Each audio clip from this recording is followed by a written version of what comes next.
بالله من الشيطان الرجيم. بسم اللہ الرحمن الرحیم. حاضرین محترم، عید الفطر اور عید الاضحیٰ کے متعلق احکامات کو ہم سماعت کر رہے ہیں، اور کل ہم نے عید الاضحیٰ کے اور عید الفطر کے متعلق چند احکامات کو سنا. اب یہاں سے 18ویں چیز سے یہ بتلا رہے ہیں کہ نماز عیدین کا ایک شہر کی متعدد مسجد میں پڑھنا جائز ہے. عیدین کی جو نمازیں ہیں، عیدین سے مراد 2 عیدیں ہیں، یہ ہم ساری چیزیں سن چکے، عید الفطر اور عید الاضحیٰ. اس کا شہر کی متعدد مساجد میں پڑھنا جائز ہے، لیکن بجز عیدگاہ کے نماز عیدین کا مسجد میں پڑھنا بخلاف سنت مؤکدہ. حضور کی سنت مبارکہ عیدگاہ میں پڑھنا ہے تو عیدگاہ میں پڑھنا سنت مؤکدہ. لیکن اب ہر کسی کے پاس وہ سارے معاملات نہیں ہیں، ہر کسی کی سہولت ہے، تمام معاملات ہیں، اس کو لحاظ میں رکھتے ہوئے مساجدوں میں رکھی جاتی ہے، پڑھ سکتے ہیں. پھر اس کے بعد 19ویں چیز بتلا رہے ہیں، اگر عید کی نماز کسی عذر سے عید کے دن نہ پڑھی جا سکے، اگر عیدین کی نماز کسی عذر سے عید کے دن نہ پڑھی جا سکے، مثلا بارش ہو رہی ہو، نمبر 2 چاند نظر نہ آیا ہو، اور زوال کے بعد اطلاع ملے یا زوال سے پہلے ایسے تنگ وقتی اطلاع ملنے کے نماز کے لیے لوگوں کا جمع ہونا ممکن نہ ہو. تیسری چیز یہ ہے کہ ابر کا دن نماز پڑھی گئی اور ابر کھل جانے پر معلوم ہوا کہ بے وقت پڑھی گئی، تو عید الفطر کی نماز دوسرے دن اور عید الاضحیٰ کی نماز تیسرے دن یعنی 12ویں تاریخ تک پڑھی جا سکتی ہے. اب یہاں ایک اہم مسئلہ یہ بتا رہے ہیں کہ عید کی نماز عیدین کی، عید الفطر ہو یا عید الاضحیٰ، کسی عذر کی وجہ سے کیا ہوا، نماز نہیں پڑھی گئی عذر کی وجہ سے. اب وہ عذر کیا ہے؟ بارش، موسلادھار بارش ہو رہی ہے، نماز نہیں پڑھی گئی، یا چاند نظر نہیں آیا، ابھی تشویش ہے کہ چاند دکھا نہیں دکھا، اور اطلاع ملنے تک زوال آفتاب ہو گیا، سورج کیا ہو گیا، زوال آفتاب سے پہلے نماز پڑھنا. کب سے کب تک؟ جو طریقہ بتلایا گیا، سورج کے ایک نیزہ بلند ہونے سے لے کے 12 بجے جو درمیان میں سورج آتا ہے، وہ درمیان سے ذرا ہٹنے سے پہلے تک نماز پڑھ لیتا، درمیان میں آنے سے پہلے تک. وہ درمیان سے جیسے سورج ڈھلا زوال کی طرف، عید کی نماز کا وقت ختم ہو گیا. تو کیا ہوا، اطلاع ہی نہیں ملی جب تک کہ چاند نہیں دکھا. اب اطلاع ملی، سورج زوال ہو گیا. اطلاع ملی، اتنا وقت رہا کہ نماز نہیں پڑھ سکتے، کیونکہ لوگ جمع ہونا، سب کو اطلاع ملنا، سب جمع ہونا اور جمع ہو کے نماز پڑھنا یہ ممکن نہیں ہے. تو ابر کے دن میں نماز پڑھی گئی. یہ دوسرا مسئلہ. تیسرا بتلا رہے ہیں، ابر کے دن نماز پڑھے، لیکن ابر چھٹ جانے کے بعد معلوم ہوا کہ یہ وقت ہی نہیں تھا نماز پڑھنے کا، نماز پڑھ لی. تو ان ساری صورتوں میں کیا کرنا، عید الفطر کی نماز کو دوسرے دن پڑھ لینا. وقت ہو گیا، ایک تو بارش ہو رہی تھی، دوسرا یہ تھا کہ طلوع یعنی سورج کا کیا ہو گیا، زوال ہو گیا اطلاع ملنے تک. تیسرا یہ کہ ابر کی وجہ سے وقت ہی معلوم نہیں ہوا، غیر وقت پہ نماز پڑھ لی. ان تینوں صورتوں میں عید الفطر کی نماز کو دوسرے دن پڑھنا. غرہ شوال کو پڑھی جاتی ہے، پہلی شوال کو، تو دوسری شوال کو پڑھنا عید کی نماز. اور تیسرا یہ بتا رہے ہیں، عید الاضحیٰ کی نماز تیسرے دن یعنی 12ویں تاریخ تک پڑھی جا سکتی ہے. عید الاضحیٰ قربانی کی جو نماز ہے، یہ شرعی مسائل اگر پیش آئے، اب کسی کو شرعی مسائل نہیں آئے، کیا کیے، اپنی مرضی کے مطابق جب دل میں آنا پڑھ لیں، تو نماز ایسا کرنا درست نہیں ہے، جائز ہی نہیں ہے. جو وقت تعین ہے وہ تعین ہے، لیکن یہ عذر اگر ہوا، شرعی عذر، تو پڑھی جا سکتی ہے. ایسے حالت میں یہ نماز قضا سمجھی جائے گی. یہ ساری حالتوں میں نماز کیا سمجھی جائے گی؟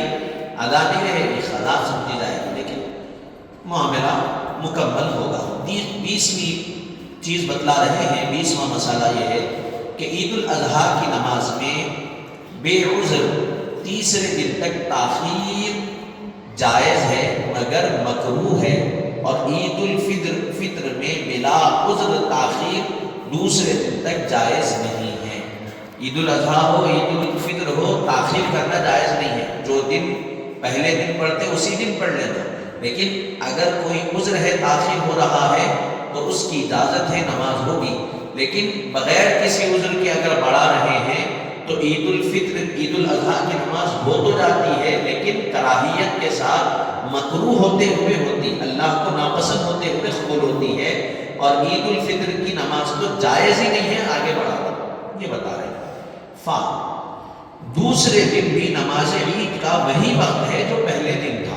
اگر عذر شرعی کی وجہ سے نماز کو آگے بڑھایا گیا تو نماز کی ادائیگی کا وقت وہی رہے گا جو پہلے دن وقت بتلایا گیا ہے. 21واں مسئلہ یہ بتا رہے ہیں کہ عید کی نماز سے قبل نفل نماز پڑھنا مکروہ ہے، خواہ گھر میں پڑھے یا عیدگاہ میں. البتہ نماز عید کے بعد گھر میں آ کر نفل پڑھنا مکروہ نہیں، بلکہ گھر میں آ کر 4 رکعات پڑھنا مستحب ہے. عید کے دن عید کی نماز سے پہلے نفل نماز پڑھنا مکروہ ہے. یہ ذہن میں رکھنا، نفل نماز بول رہے ہیں. اب یہ سمجھیں گے کہ فرض عید کے دن فجر نہیں پڑھیں گے. ہمارا حال تو اکثر یہ کہ عید کے دن کی پہلے کی جو رات رہتی وہ لیلۃ الجائزہ رہتی، اپنے پورا رمضان کا جائزہ لینے کی. لیکن ہمارا جائزہ کہاں ہوتا؟ بازاروں میں ہوتا. یہ ہمارا المیہ ہے، ہماری خرابی ہے. ہمارا دین سے دوری کا سبب یہ ہے کہ ہماری جو اہم رات ہے جس میں جائزہ لینا ہے پورے رمضان کا، ہم اس رات کو بازاروں میں پھرتے ہوئے، بازاروں کی زینت بنتے ہوئے گزار دیتے ہیں. بتلا رہے ہیں کہ نماز عید سے قبل کوئی بھی نفل نماز پڑھنا مکروہ ہے. نفل نماز پھر اس کے بعد خواہ گھر میں پڑھو یا مسجد میں پڑھو، دونوں جگہ، لیکن نماز عید کے بعد نفل نماز پڑھنا مکروہ نہیں ہے. عید کی نماز ہو گئی، خطبہ ہو گیا، تو گھر میں آ کر 4 رکعت نماز پڑھنا مستحب ہے. مستحب کے بارے میں آپ کو معلوم ہے، مستحب اس عمل کو کہتے ہیں جو کیا جائے تو ثواب ہے، نہ کیا جائے تو کچھ بھی. ایسا نہیں کہ باور نہیں کیا گیا آپ کو، یہ کرنا تو کرنا، لازم نہیں کیا جا رہا، مستحب ہے. آپ کریں گے تو ثواب ہے، نہیں کریں گے تو کچھ نہیں. فرض ہوگا، واجب ہوگا، سنت ہوگا تو کرنا پڑے گا. مستحب ہے، نفل ہے، نفل میں ثواب ہے، مستحب میں کچھ نہیں. پھر اس کے بعد تب بھی نفل نہ پڑھنے کا یہ حکم خاص لوگوں کے لیے ہے، اور عوام کو نفل پڑھنے سے کسی حال میں منع نہ کیا جائے، خواہ گھر میں پڑھے یا عیدگاہ میں آ کر. اگرچہ کہ عیدگاہ میں نماز عید کے بعد پڑھیں. اب بتلا رہے نفل نہ پڑھنے کا یہ جو حکم ہے خاص لوگوں کے لیے ہے، اور عوام کو نفل پڑھنے سے کسی حال میں منع نہ کیا جائے، کیونکہ منع کریں گے تو کیا ہوگا، لوگ پڑھنے کی بھی نفل نہیں پڑھیں گے. اس کا مطلب یہ ہے کہ عید کے دن خاص طور پہ صرف روکا گیا نماز سے پہلے پڑھنے، نماز کے بعد پڑھنا. اگر مسجد میں پڑھیں پڑھے، گھر میں جا کے پڑھے. لیکن اس سے ایک اہمیت بھی معلوم ہو رہی ہے. 22واں مسئلہ یہ بتا رہے ہیں. اسی طرح اب اس کی وضاحت میں لکھ رہے ہیں، کیونکہ عوام کو پہلے سے اعمال خیر سے رغبت کم ہوتی ہے، پھر اگر روکا جائے تو سرے سے ترک کر دینے کا خوف ہے. کیوں روکے یہ؟ اس لیے کہ لوگوں کو پہلے اعمال سے رغبت ہی نہیں رہتی، بے رغبتی کا اظہار کرتے. نمازیں کس کے لیے ہیں؟ امام خطیب مؤذن کے لیے نمازیں ہیں، لوگوں کے لیے تو نہیں ہے. خاص لوگوں کے لیے ایسا ماحول بن چکا ہے، تو اس ماحول سے بچانے کے لیے یہ بتایا گیا پڑھنا. 22واں مسئلہ یہ بتا رہے ہیں. 24 مسئلے تک ہے، پھر وہاں سے خطبہ عید کا کے احکام. 22واں مسئلہ یہ ہے کہ اسی طرح عورتوں کو اور جن پر نماز واجب نہیں، ان کو بھی نماز عید ہو جانے سے پہلے نفل وغیرہ پڑھنا مکروہ.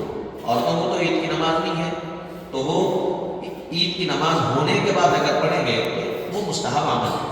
یعنی پہلے نماز عید پڑھیں، پھر نماز جنازہ، پھر خطبہ عید، پھر اس طرح یہ مسئلہ ہے۔ پھر 23واں مسئلہ یہ بتا رہے ہیں اگر عید کی نماز کے وقت جنازہ بھی حاضر ہو تو نماز عید کو مقدم کرے، پھر عید کے خطبے پر جنازے کو مقدم کیا جائے۔ 22واں مسئلہ بتا دیے نفل کا۔ 23واں مسئلہ یہ بتا رہے ہیں کہ عید کے دن عید کی نماز کے وقت جنازہ آیا تو کیا کرنا، جنازہ پڑھنا یا عید کی نماز؟ تو بتایا گیا کہ پہلے عید کی نماز پڑھنا، عید کی نماز پڑھنے کے بعد جنازے کی نماز ادا کرنا، اس کے بعد خطبہ سننا، یہ بتلایا گیا۔ یعنی پہلے نماز عید پڑھیں، پھر نماز جنازہ پڑھیں، پھر خطبہ عید کو سنیں۔ نماز عید کا پڑھنا عید کے دن واجب ہے، ضروری۔ نماز جنازہ کا پڑھنا فرض کفایہ ہے، اسی لیے پہلے نماز عید پڑھیں گے، پھر نماز جنازہ پڑھیں گے۔ خطبے کا سننا عیدین میں سنت مؤکدہ ہے، تو نماز جنازہ کے بعد خطبہ سنیں گے۔ پھر اس کے بعد 24واں اور آخری مسئلہ بتا رہے ہیں اگر عید اور جمعہ ایک ہی ساتھ واقع ہو تو دونوں نمازیں ادا کرنا واجب ہے۔ عید جمعہ کے دن آ گئی تو عید جمعہ کے دن آنے کے بعد یہ نہیں کر سکتے کہ جمعہ پڑھ لیے عید چھوڑ دیے، یا عید پڑھ لیے جمعہ چھوڑ دیے، نہیں۔ عید جمعہ کے دن آئی تو عید کی نماز بھی پڑھیں گے، جمعہ کی نماز بھی ادا کریں گے، دونوں نمازیں ادا کرنا واجب ہے۔ یعنی جمعہ کی ادائیگی بھی لازم ہے اور عید کی ادائیگی بھی لازم ہے، کیونکہ نماز جمعہ فرض ہے اور نماز عید واجب ہے، تو ہر دو صورت میں دونوں کو ادا کریں گے۔ جو عید کا وقت ہے تو وقت میں عید کی نماز پڑھیں گے، اور جو جمعہ کا وقت ہے وہ وقت میں جمعہ کی نماز ادا کریں گے۔ تو بہرحال یہاں تک نماز عید کے متعلق احکامات بتلائے گئے۔ اب یہاں سے خطبہ عیدین کے احکام بتلائے جا رہے ہیں۔ عید کے دن جو ہم خطبہ سنتے ہیں اس کا شرعی حکم کیا ہے، اس کا طریقہ کیا ہے، یہ ساری چیزوں کا ذکر آ رہا ہے۔ ہم انشاءاللہ تعالیٰ ان احکامات کو کل سماعت